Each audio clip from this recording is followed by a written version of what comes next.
கடலூர் மாவட்டம் நெய்வேலி அருகே உள்ள இந்திரா நகரில் ஜெயப்பிரியா வித்யாலயா பள்ளி இயங்கி வருகிறது.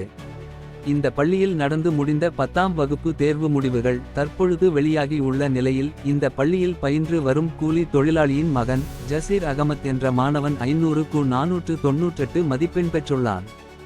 மேலும் ஆங்கிலம், அறிவியல், சமூக அறிவியல் ஆகியவற்றில் 100க்கு 100 மதிப்பெண்கள் பெற்றுள்ளான். மேலும் அதிக மதிப்பெண் பெற்ற மாணவனை பள்ளியின் முதல்வர் மற்றும் ஆசிரியர்கள் இனிப்புகள் ஊட்டியும் சால்வை மற்றும் கேடயம் வழங்கியும் என் பேர் சஜீர் அஹ்மத். நான் ஜெயப்பிரியா குரூப் ஆஃப் இன்ஸ்டியூஷனில் 10th இப்போ 498 மார்க்ஸ் எடுத்தேன். இங்கிலீஷ், சயின்ஸ், சோஷியலில் 3த்துலேயும் சென்டம் போட்டிருக்கேன்.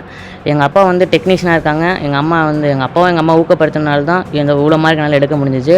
என்னை ஊக்குவிச்ச MD sir, director sir, principal, அப்புறம் எல்லா டீச்சர்ஸ்க்கும் நன்றியை தெரிவிச்சுக்கிறேன். வருங்காலத்தில் எனக்கு டாக்டர் ஆகணும்னு ஆசை. 11th 12th நல்ல மார்க் எடுத்து என்னோடய கனவை நிறைவேற்றுங்க. தேங்க்யூ.